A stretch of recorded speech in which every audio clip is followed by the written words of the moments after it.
Hey guys, welcome back to wemetatacme. I'm so excited to be here with Caitlin Wilder of Wilder Beginnings and You're So Right podcast. Hi. Hi, I'm so happy to be here. Thank you for having me. I'm so happy you're here. We always start the pod with the same question, but actually before I ask you that question, I need to know, Yes. When is your birthday?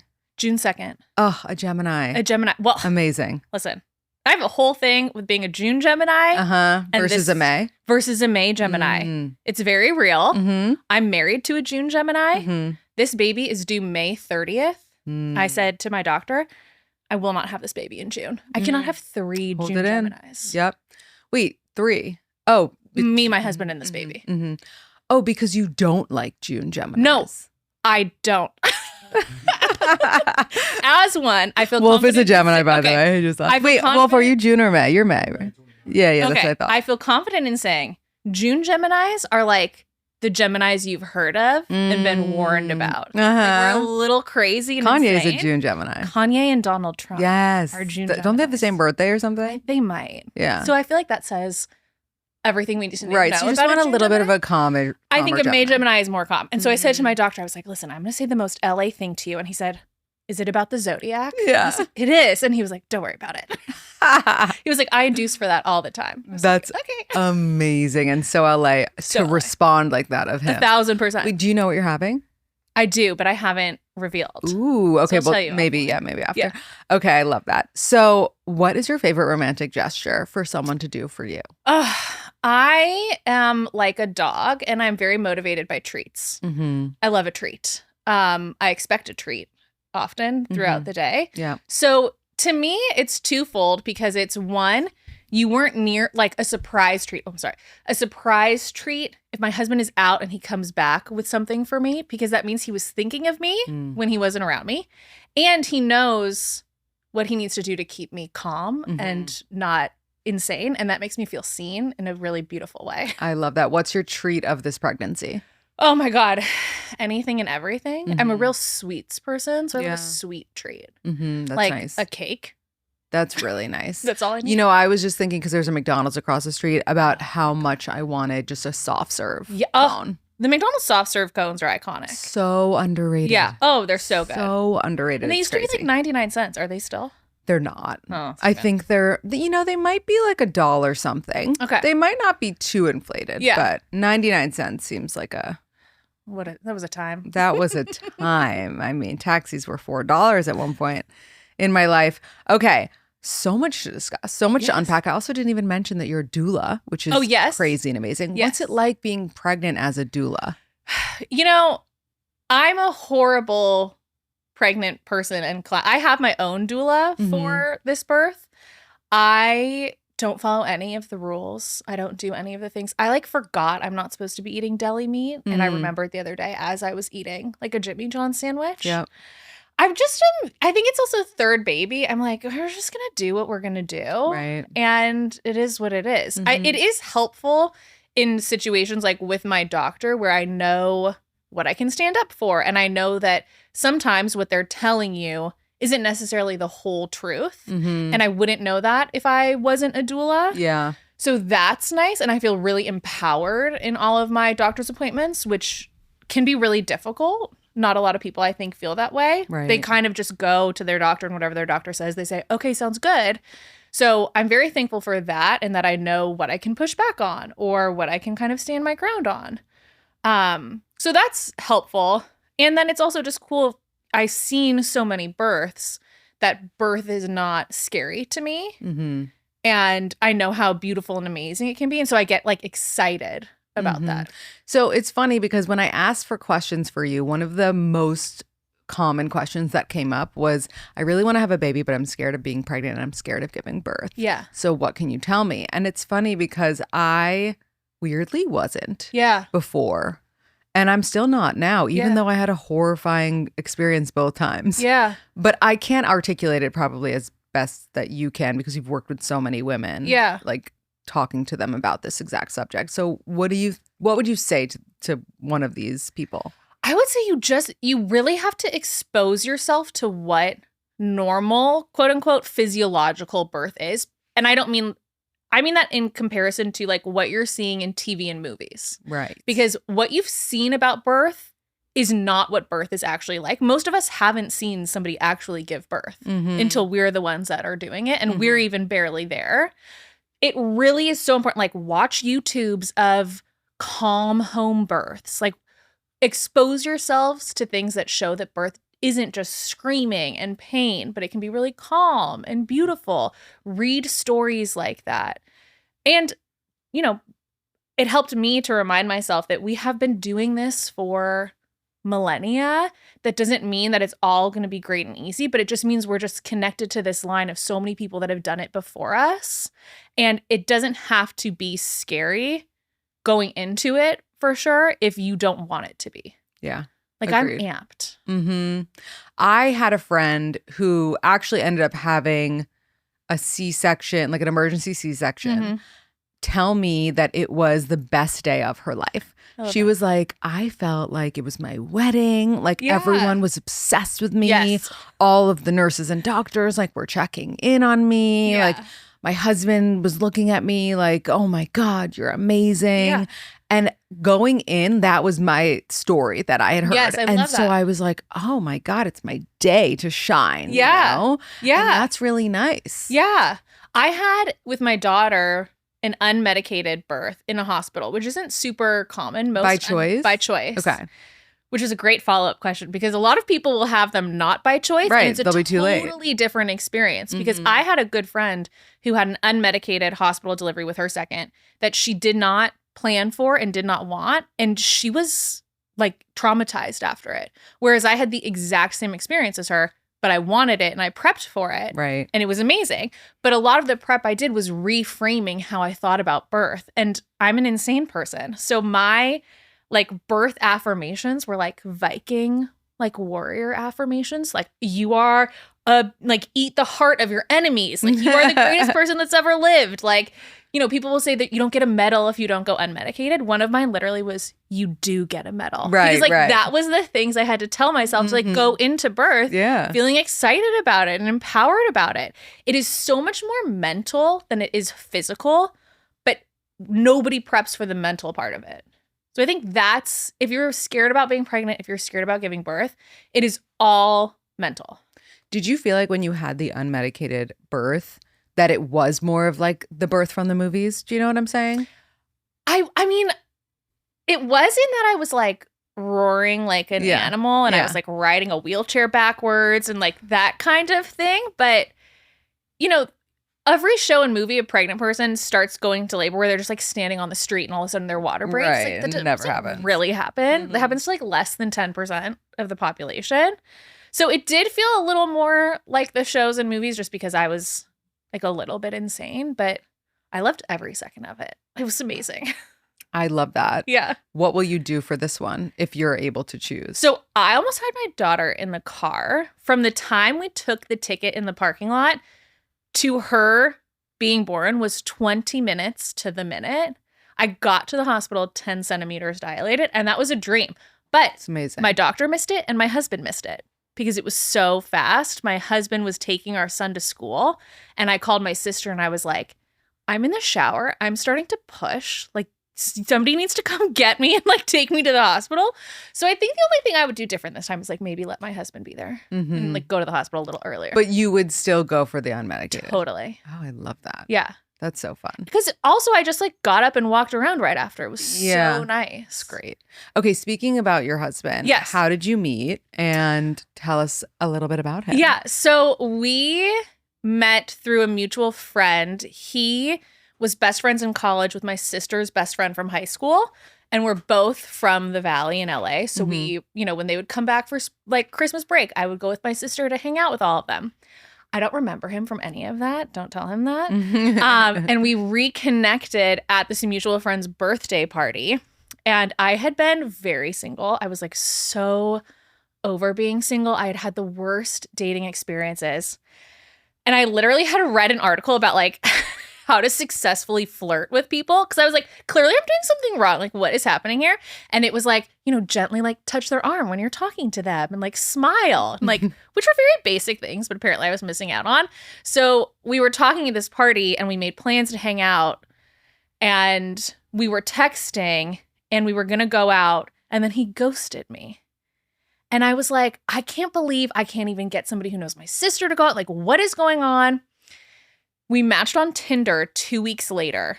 And I, this whole time in the 2 weeks was like, I hate this person. Like, he's an idiot. I'm going to like light his car on fire. Yeah. Like, how is this happening? Of course. And we matched on Tinder and I sent a message that said, look who it is. In my head, like very mad. And he received it as, look who it is. Like, I was so excited. He told me the reason why he ghosted me was because he had too many Caitlyns in his phone and he didn't know which one I was. And I said, that's why you put a descriptor. Yeah. Like, he was in my phone as Tyler Christine because Christine was the mutual friend. Right. You always need a descriptor. Always. He didn't have one. And so then what? Like, you called him out. You went on a date and you called him out more. Yes. And then I remember being on the date and I went to the bathroom. I was like texting my friends and I was like, oh my God, we haven't stopped talking. There's so much to talk about. That's when you get two Geminis together. There's like 1,000 different people at any event between just the two of you. And literally from there, we basically were together. That's really cute. But also, it's hard to hear that, I'm sure, as someone listening, because now someone listening might be like, oh, should I give the guy who ghosted me a chance?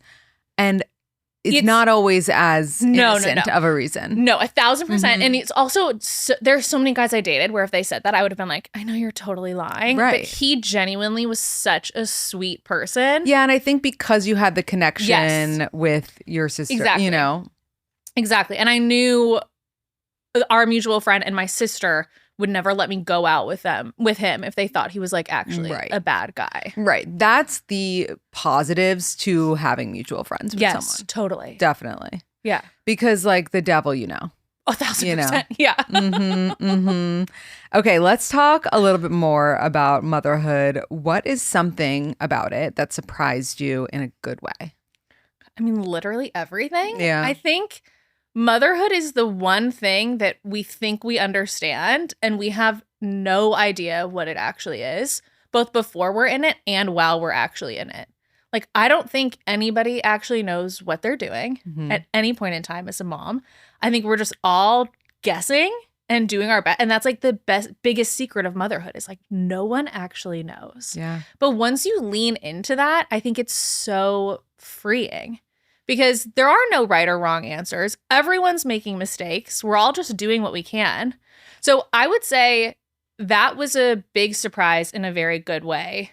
I mean, yeah, literally all of it. Yeah. Like everything I thought motherhood was, none of that is what it is. Did it make you have more compassion for your parents?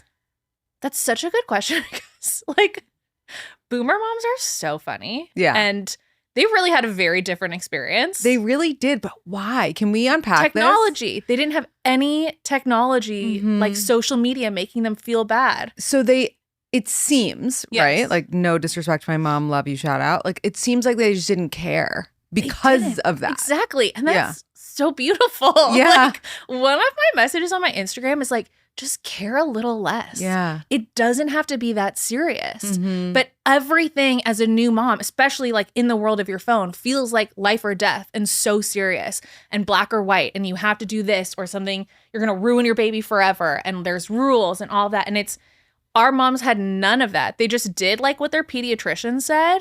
Or didn't. Yeah. And like, sure, some of that we're like, thank God we made it here. I mean, yeah, like we were in the crib with like blankets and pillows from like 100%. The first day. Like, oh yeah, my mom told me I slept through the night from birth, and I said, "What are you talking about?" You just didn't listen when I was crying. And she was like, well, you were in a different room, and I closed the door. Right. And when I came in the next morning, like there you were, so you slept, and I was like, that's not a thing. That's crazy. So insane. How were you but fed? She had a great time. Like, we need a little bit more of that. Yeah, no, we do. I cannot picture my mom doing what I do today at all. Yeah. And she has told me things like, you would sleep till 9 a.m. Yeah. And I would be like, what? How? And she'd be like, oh, because like you went to bed at 9 p.m. Yeah. And that was just her choice. Right. You know, there was no one on the internet being like, it's not the best thing to put your kid down at 9 p.m. Totally. But so she just did what worked for her. Exactly. I'll never forget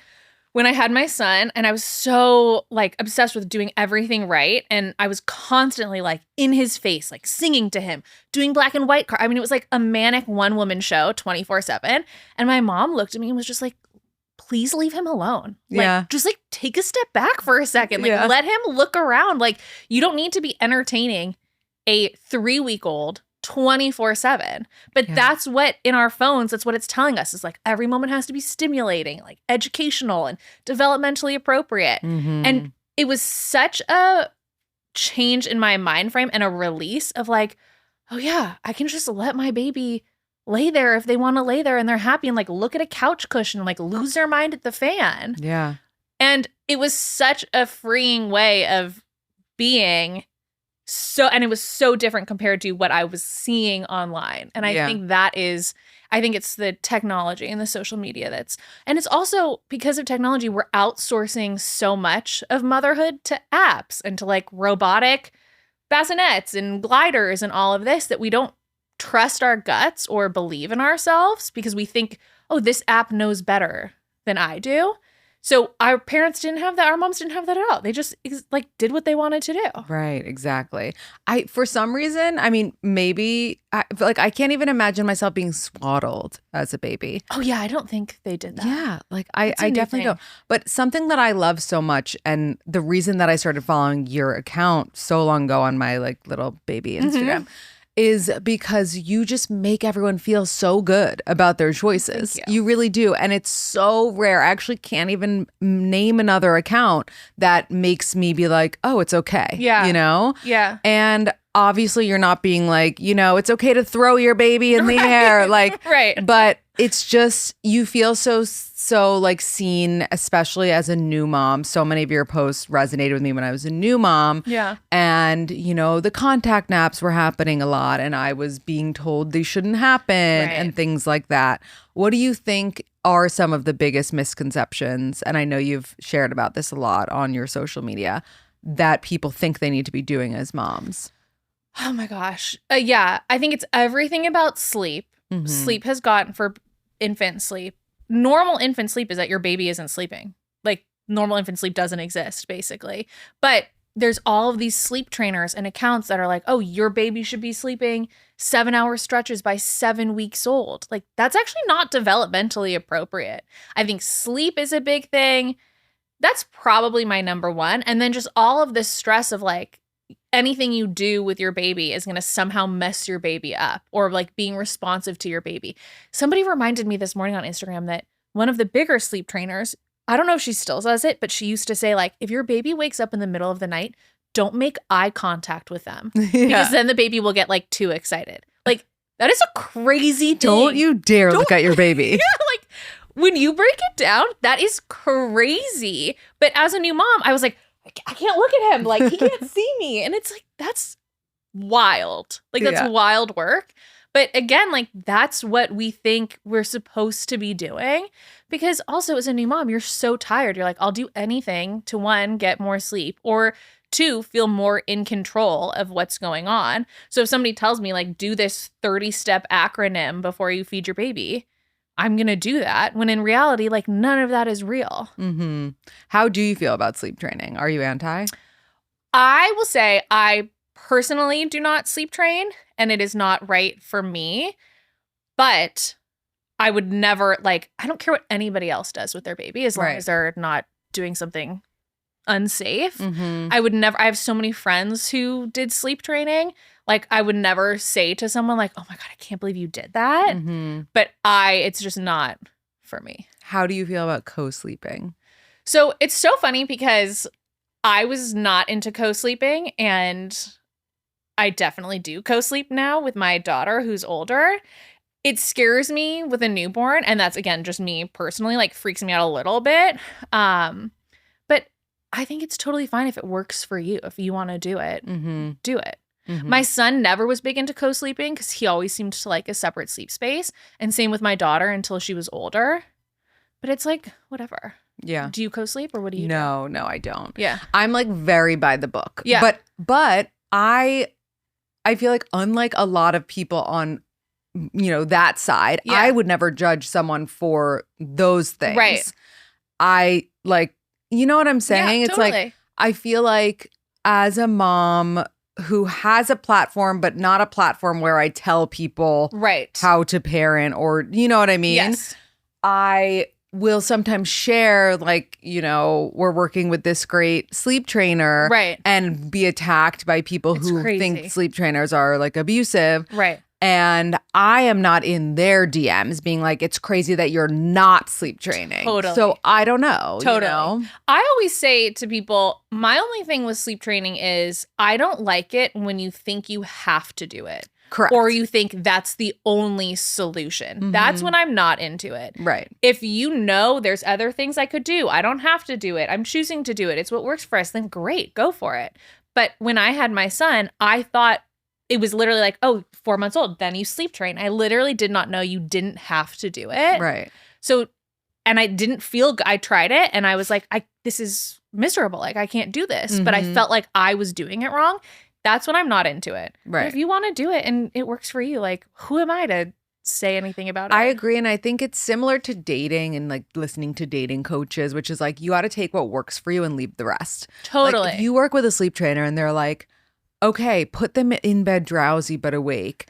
But then also like, don't go in for 30 minutes. And the don't go in for 30 minutes doesn't feel good, but the put them in drowsy but awake does feel good. Then do that one. Totally. And you don't have to do the other thing. Like, they're not watching you do it, Like, and that, I agree with you. It's like, I think a lot of people can make these sleep trainers like false idols. And I mean, there was literally a point where I remember with my son, he was sick and I had to hold him for a nap. And I was like, I'm going to get in trouble. Like, she knows I'm doing this and I'm not supposed to. And like, that's when it crosses a line where you're actually 100%. Questioning your own instincts because you think you're doing something wrong that some expert on Instagram told you. Exactly. And also, and something I've learned with my son, especially, my daughter's too fresh to learn anything yet, but is that he has very different sleep needs than other kids his age. Yes. And that's very real. 1,000%. And like, no advice fits every single baby, and every baby is so different. Temperament is so real. Sleep needs is so real. Like, some babies have super high sleep needs too, where they can sleep 14 hours at night. Other babies are always going to be at the very bottom of whatever those like general sleep amounts are. Totally. Some babies will be super chill if you leave them in the crib. Others will cry so hard they'll throw up. Exactly. And you have to go, I think that's where there's like nuance lost too of, you have to go with what works for your baby. And sleep training might not work for your baby. And I think it's more important to listen to your baby. Yeah, I also will say, and people don't talk about this enough, but you have to be on the same page with your partner about what you're going to do with your baby in terms of sleep stuff. If your husband wants to sleep train and you don't, who do you think, though, should get the defining? Like, the woman. Okay, of course, the mother. Yeah. But I have a friend who got a divorce, and part of the, like, one of the biggest reasons was because she wanted to sleep train and her husband didn't. Wow. Yeah. And they had a kid who was like the kid who would scream and cry and make themselves throw up. Right. And she was like, that's just the name of the game, And he was not okay with it and would make her feel like a bad person. Right. And obviously, like, values became like an issue. This was more telling of bigger issues. Totally. But I thought it was interesting that they had never talked about that before. And I bet you so many people listening are like, have boyfriends, girlfriends, and have never had the conversation of what would we do if our kid was crying? Would you go to him right away? Yeah. It's so interesting because they say before you get married, you should make sure that this is somebody you would want to have kids with, and you should talk about the kind of parents you want to be. But I think when people hear that, they think like, oh, what do we want to do when they're teenagers? Are we going to let them have cell phones? Yeah. Nobody's thinking like, what are we going to do when it's 3 a.m. and we've all been up for 24 hours and like, I'm in a diaper still and you haven't. It's like, that is what you need to make sure you're on the same page about. And I will say, my husband was so great about anything I wanted to do. He supported. Sometimes though, I'd be like, oh my God, like, I wish I was in one of those like biblical trad wife marriages where the husband was just like in charge of everything. Yeah. Because as much as I loved my husband's support, sometimes I'd be like, Jesus, literally take the wheel. Like, right, like, someone do you have an else. opinion? Yeah.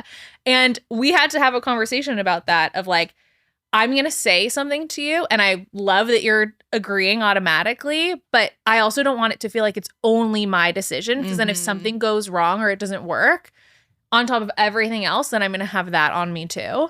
Like it does need to be a conversation, but that's so fascinating about that because I think it's so true that kind of how you are with a newborn says so much. Definitely. And I also think it's fascinating that you made the true point about if the woman wanted not to sleep train, that's what would have gone. Yeah. I think honestly, it is about what the mom wants. Like no matter what. Yeah. I think it should it should be a 2-to-1 vote. Woman's vote counts for 2. Exactly. Or whoever gave birth. Yeah. Yeah. Or like even if you didn't give birth and you had a surrogate, still the mom. Totally, 1,000%. 1,000%. Still the mom. Yeah. Okay, you're pregnant with your third. Congratulations. Thank you. We don't know if we're having a boy or girl, but you already have a boy and a girl? Yes. Okay, so exciting. Did you find out with them? I found out, okay, this is going to be, if you thought the Zodiac story was the most LA thing you've ever heard. Before I was pregnant with my son, I did a past life regression. And in the past life, you like watch yourself die and then you go to this like astral plane. And I was talking to the guy and I was like, I'm on the astral plane. And he was like, okay, what do you see? And I said, there's a guy here. And he was like, well, ask who he is. And I said, oh, he's the spirit of my unborn son.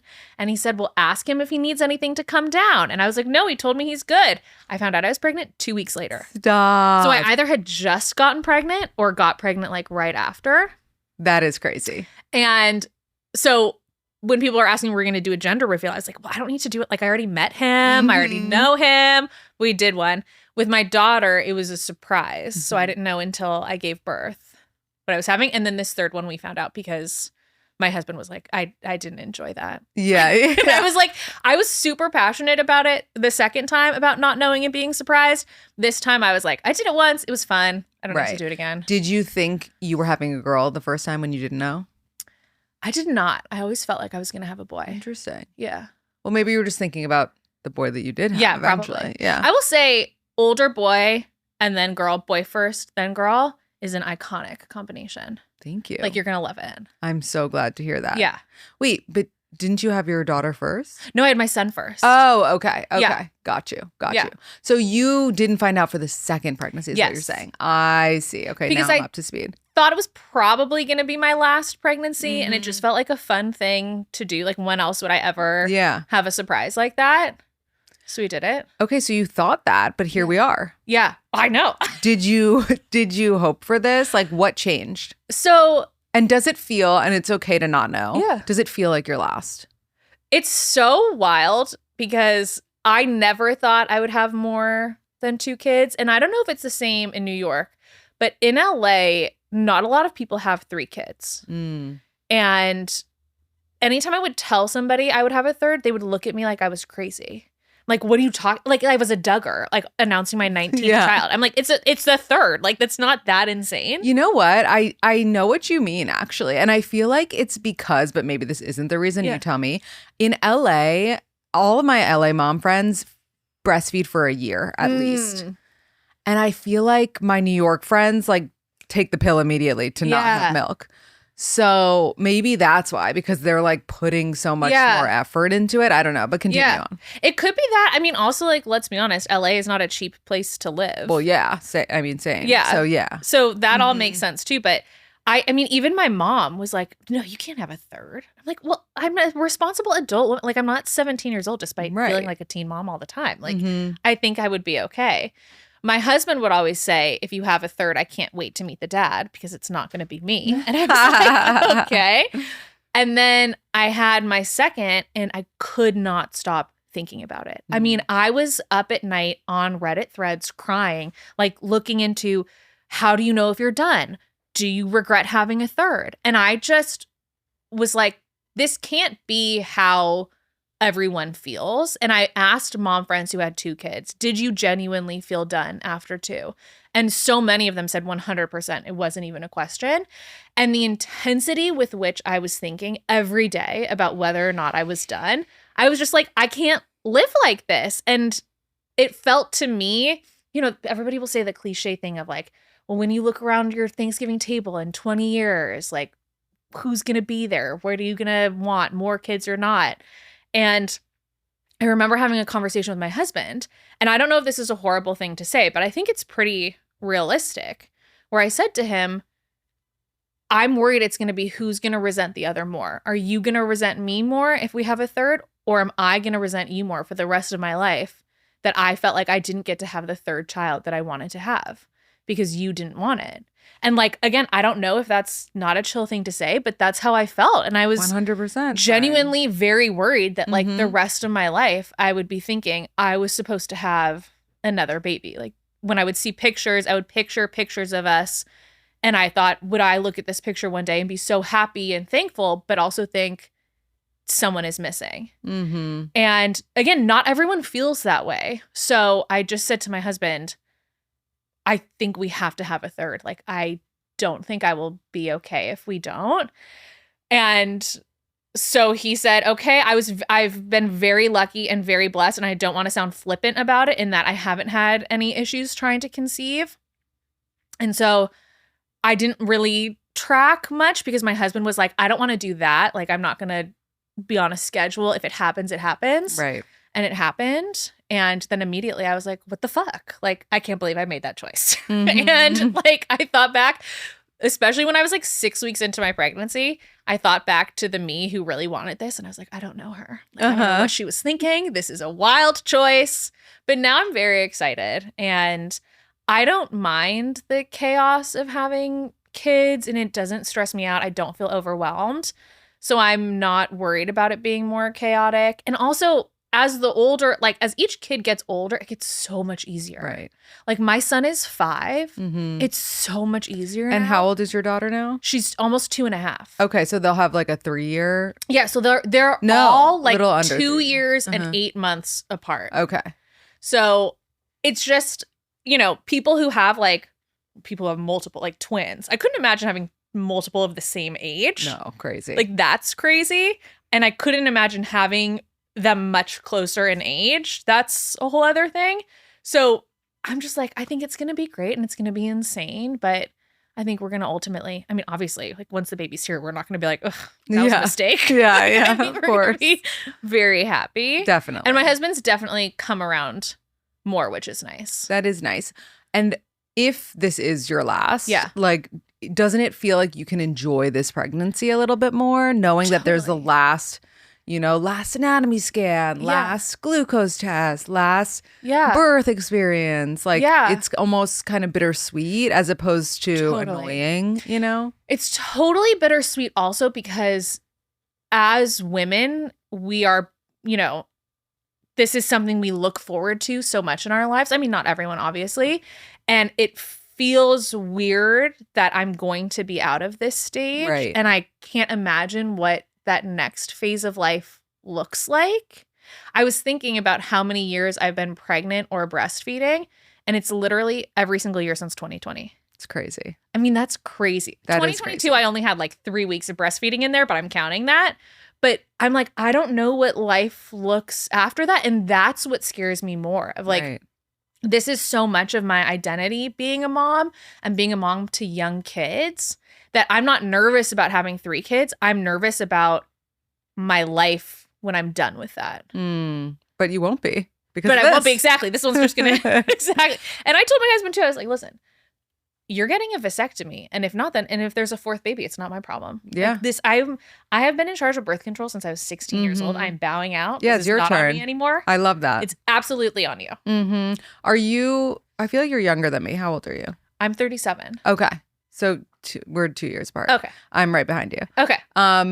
Did you feel like this pregnancy at 37 is different from your pregnancy at 30, what was 2? No, I mean, they just tell me I'm geriatric. But right. It's like, whatever. But no, honestly, I will say my pregnancy feels totally fine. I'm more worried about the postpartum because, and I don't subscribe to bounce back culture and all of that. But I am thinking more about exercising and what I eat. Because I'm also like, well, when I give birth, I'm going to be 38. And that is very different than like a 32-year-old metabolism and body. I mean, I've already experienced, and like, I'm curious if you had a similar experience. My body, like, I hate that there's no other word but back, but my body felt like it was going back to where it was before the first baby, with me not having to do much the first time. This second time, no. Yeah. Like, it is much harder. So I can't even imagine a third time. And also, where do you find the time to I don't know what's going to happen. Some of the meals, we just had a snowstorm. Yeah. And I did not stock up on food. I literally didn't eat all day until I had a pizza at the end of the day. And so it's just hard. It's just hard. And that is something I didn't think about with either of my previous pregnancies that I am thinking about now. And it definitely does, I think, have to do with age. But aside from that, I feel totally the exact same. I'm just like a more tired person, but that's just life. Yeah. Yeah. But it's got to be the best feeling just after giving birth to that third kid. Oh, yeah. Knowing that you just did it 3 times. And and then I'm done. I have a real feeling, because I don't have it right now, which is a horrifying thing to say. I don't have the I'm totally done feeling. I do hope that after I give birth, I'll be like, but you might not. But that doesn't mean that you necessarily need to keep going. It's just my sister has 2 kids. She's only having 2 kids. But she says the thoughts will continue until she goes through menopause. Because it's just like a thing as a woman. Yeah. You're always going to have intrusive thoughts of I should be continuing to reproduce because I can. Right. Right. And biologically, we feel like that's what we're supposed to be doing. Would you ever be a surrogate for someone else? It's so crazy you say that, because I actually offered to my old coworker who's gay. I was like, if you want a surrogate, I would be a surrogate for you. But now that I'm having a third, I don't think I could do a fourth. That would be, and I also don't think they would want a 4th time 39-year-old body carrying their baby. But I don't I'm not one of those earth mother flowing. I love pregnancy, but I really don't mind it. And it's I don't hear people talking about this. I love the attention of being a pregnant person. Of course. And I think that's one of the hardest drop-offs in postpartum, is that you go from people giving you so much attention. Caring about your nutrition. Right. Yeah. Giving you a seat on the subway or, wherever, to nobody gives a fuck about you. Yeah, you're just, gross. Yeah. I remember after I had my daughter, I went to the nail salon and my daughter was 5 weeks old. And I walked in and I was like, why isn't anyone clapping for me? Right, right. Do I need a button that says I just had a baby? Be in awe of me? But it's what you get used to when you're pregnant.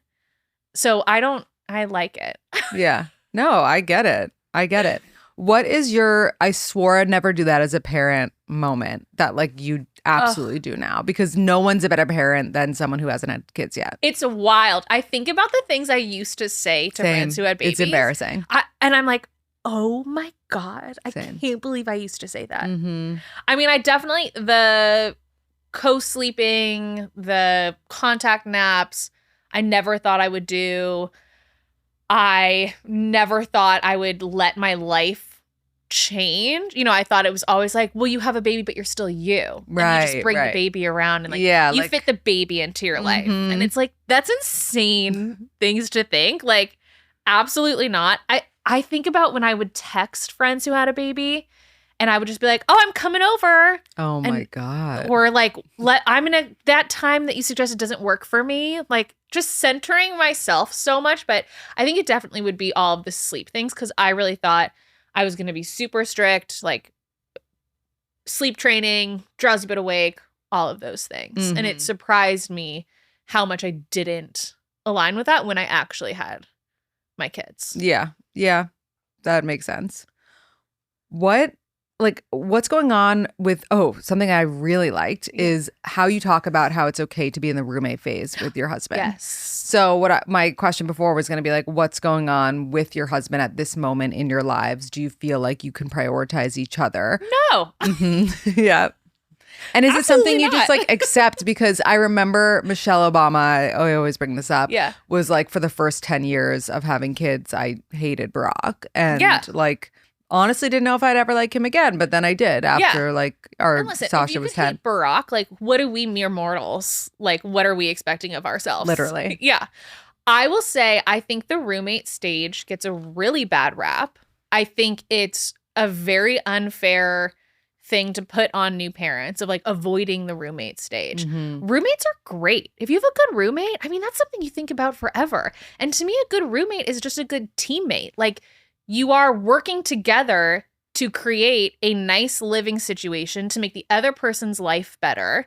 Isn't that what you want when you're early postpartum? Like, you think I want my husband like coming anywhere near me? Absolutely not. But do I want him making me a sandwich? Absolutely yes. Like, right. And then maybe you'd be turned on by him making you a sandwich. Who's to say? Probably not. But why not? You know, we can put that hope out there.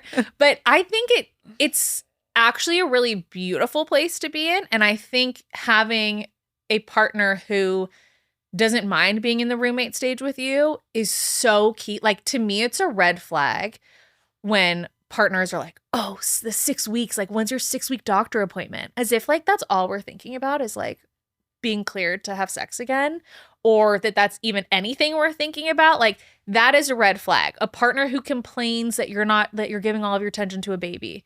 That is a huge red flag. Like I want a partner who wants to be in the trenches with me as my teammate and nothing more. And I think that is beautiful. And to act like that's wrong or there's something wrong with your relationship is really unfair. And I would say in terms of like putting my partner I first, I wouldn't want my partner putting me first right now. Like it's so much more important to me how he interacts with our children than how he interacts with me, because my priority is my children. Like I remember before I had a baby, and this is probably one of the insane things I thought before I had a baby of like, oh, your husband should always be number one because your kids are going to go off to college. And then in 18 years, you're going to look around and be like, who am I even married to? If my husband was putting me above our children's needs, I wouldn't like that. Like, I feel like right now our priority are these children because when they're 7, 8, 9, 10, they're not going to need us in the same way. Right. And I don't want all of the hands-on, difficult little kid parenting to be on me. I want it to be a shared responsibility. And that means we both are putting them first. Yeah, I agree with you. I think in the baby stage, like it's almost impossible to put your partner first. But I do think that I do love the sentiment behind it generally. Yeah. There was this TikTok I saw and they did have young babies and it was the dad coming home from work.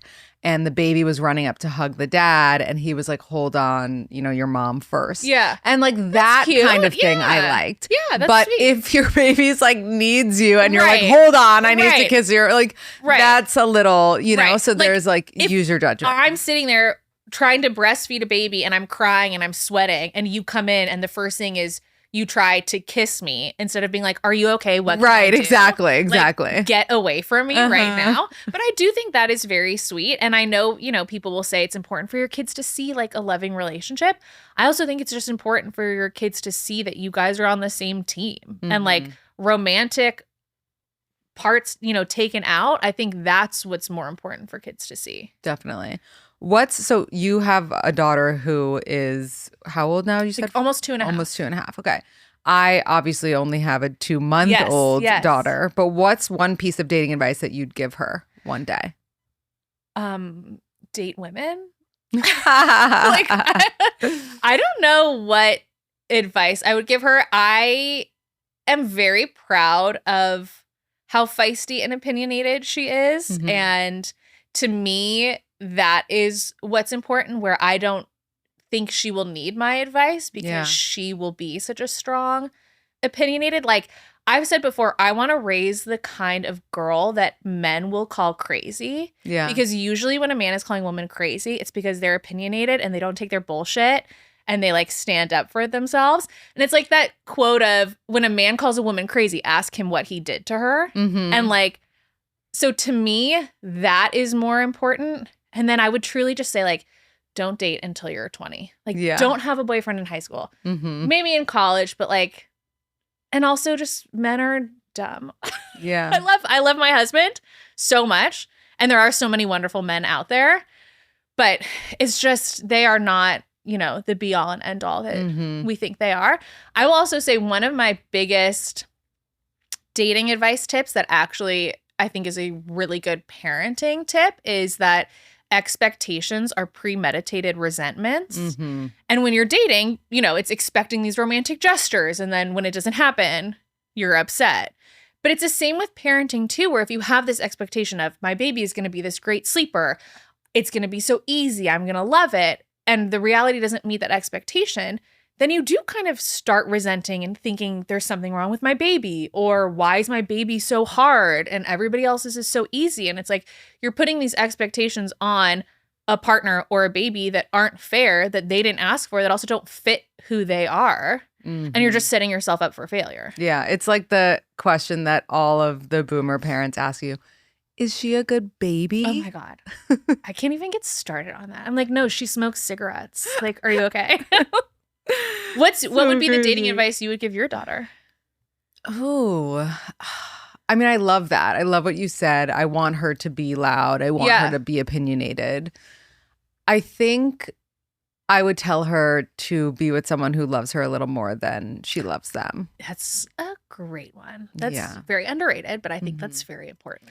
Very necessary. Yeah. Because men are dumb, you know, and you want your man to every day feel like the luckiest man on earth that he has you, and not it be the other way around. Yeah.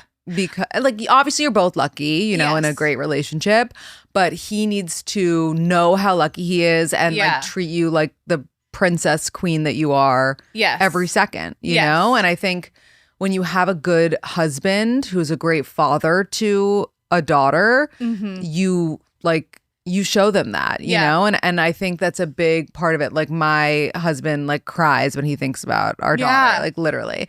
And I want her to know that, you know, she deserves that treatment. She deserves like the world. Well, I have to think too, like, you know, my dad was an amazing dad, but I was also born in the 80s. So he still was like, you know, a stereotypical dad. Totally. And I do think so many millennial men as dads are so gentle and in touch. And, you know, when we were growing up, dads would be like, I never changed a diaper. Yeah, like, that was a flex. Yeah, that was a flex. Whereas if I heard a man say that, or my husband had a friend who said that, my husband would be like, what's wrong? What are you talking about? You've never changed a diaper. Mm-hmm. So I do hope too, I mean, fingers crossed, that by the time our daughters are dating, and if they do choose to date men, that the caliber of men is a little different than maybe what we experienced. Definitely. Well, the ideal man, and we did a poll question about this the other day, it was like, would you rather a man who goes and plows the snow like around your, you know, your house when it snows, or calls someone to do it, like hire someone to do it? And a bunch of DMs were like, I would rather someone be able to afford to call someone to do it and do it fucking anyway. And I was like, yes. And I'm sure you can apply that to parenthood in some way. Like, you know, how cool would it be if you like a man who, let's say, makes more money than you, right? Because a lot of women still like that. Yeah. Then can he also be in the diapers with you? Like that is hot. Right. And on the flip side of that, can he also be okay if something happens where you end up making more money than him? Mm-hmm. Or is he going to have like an identity crisis and freak out? Right. Because like, absolutely not. Mm-hmm. I like to say, and I think this is something that's important, is I'm going to sound insane as I say this, but I feel like I'm like a kite or a balloon, and my husband is on the ground holding the string. An anchor. And that is so important to have that safety. And like that to me is safety and security. And I think that's something to look out for. Not somebody who's going to try to compete and like be up there with me, or be like, ugh, I can't believe I'm like standing on the ground and holding this. But it's like, I'm so happy to do this. You do watch her shine. Exactly. Yeah. And going back to the piece of advice I would give to my daughter is that I want her to be the crazy one. 1,000%. 1,000%. And if she likes men and her man is the crazy one, run, girl. Absolutely not. Because when women are crazy, it's charming and beautiful. Gorgeous. And when men are crazy, it's violent and terrifying. And, like, look where we are. And the police should be involved. Yeah, 100%. Okay, I just want to make sure that we have time. Oh my God, we're really getting there. Damn it. I could talk to you forever. Well, I love honestly. to talk. Same. Okay. What is something that you wish moms gave themselves more credit for? Literally everything that they do. I remember as a new mom, I would get to the end of the day and I would say, I'm useless. Like I did nothing. Especially, I think a lot of moms our age that were possibly in corporate jobs and then all of a sudden they have a baby. You know, we were raised as like, we're going to break the glass ceiling. There's no limit what we can do. So we're climbing the corporate ladder. Our idea of success is promotions, is being celebrated for achievements. It's having to-do lists that we're knocking off. And then you have a baby and that all goes out the window and you're doing so much, but there's like no the measures of success that you were used to are gone. And you just have this thing that's like yelling at you and crying all the time. And I would get to the end of the day and be like, I didn't do anything. Again, I'm useless because I was so used to having like a regimented day. And it's like, oh, but I kept a baby alive. Yeah. That's huge. Like, what else do I need to do? I kept a baby alive and I kept myself alive. Like, those are major things to do. And I still do this now, especially in the like, quote unquote, the content creation world of like, oh, well, all I did was respond to emails or DMs. And it's like, well, that is actually like part of a job. But at the end of the day, I will make a list instead of a to-do list. Somebody told me it's called a to-da list, where I will write out every single thing I did and then cross it off. Because I'm like, oh my God, I actually did a lot. And if a mom did that, it would be like, I breastfed 12 times. Right. I made 8 perfect bottles. I changed 20 diapers. I held my baby for a nap. I mean, it's crazy the amount new moms are doing that they just write off as I did nothing. And I think they deserve so much credit for, I mean, we deserve literal parades and awards every day for what we do. On no sleep. Yeah. Yeah. It's crazy. Okay. So we usually will end the pod with like some rapid fire, but I thought it'd be fun to do some rapid fire mom questions. Okay, no overthinking, just choose one. Oh, I don't think anything that I say. Early bird mom or night owl mom? Early bird. Wait, what is your, are you a night owl mom? No. Oh, okay. No. Not at all. Actually, that's not true, but I'm also not an early bird. Okay. See, I'm a real like, the second my eyes open at like 6 a.m. Yeah. I'm ready for the day. Like there was a rule in my family. I wasn't allowed to talk to them until they had all had 1 cup of coffee first because I was like too much in the morning. But that means by 7 p.m. I'm asleep. Right. No, right now, and I know it's going to change, but my husband's doing the mornings. Oh, nice. And I'm just like really loving it. So I can't call myself an early bird at the moment. Yeah. I can't, but I know it's going to change. Yeah. Okay. Playground mom or cozy home mom? That's a great one because I do feel like I'm more of an indoor cat. I know so many moms are like, get out of the house right away. I like being at home. I don't find it to be suffocating. I know a lot of moms do though. And that's why they get out. But I really like being at home and playing with my kids at home. It also depends like where you live, probably. 1,000%. Okay, strict schedule after they're newborn or go with the flow? So I'm somewhere in between. I'm not a strict schedule, but I'm also not like loosey-goosey. I like a dependable rhythm. So it's like I'm not putting the baby down every day at 9, but I know sometime between 9 and 10, I'll be putting the baby down. Right, when they're tired within that time window. Sure. And I think a lot of people too will on Instagram either see super strict, rigid schedule or my baby doesn't have any schedule and that doesn't work for me. That never worked for me. So I like a dependable rhythm. Like a type AB mom. Exactly. Love that. Loud house or messy house? I feel like they're one and the same, right? But you have to choose. Okay. Loud house. Matching outfits or whatever's clean? Oh, whatever's clean. Family movie night or family dance party? Family movie night, especially once they actually will sit for a movie. It's heaven on earth. Pack everything or wing it? Pack everything. I mean, I used to carry around my breastfeeding pillow like to the park. Yeah. You never know. You never know. You never know. Therapy or journaling? Oh, therapy. Absolutely. We should not be relying on journals to heal us. Yeah. Agreed. We need medical professionals. Ask for help or power through? Definitely ask for help. But I'm bad at that, and I think it's very hard, and it's surprisingly hard to ask for help and accept help. but there is no like award for being the best mother martyr. Like nobody is gonna be proud of you for destroying yourself at like the altar of motherhood. Yeah. Agreed. Boundaries or flexibility? Boundaries, like with other people. Mm-hmm. Oh my God, I love a boundary. Yeah, me too. And I was never that big about it, but the second I had a baby, I was like, I dare you to come for me. Literally. Like, wait, that reminds me of this TikTok I want us to do after this. Heal or laugh about it? I would say laugh about it.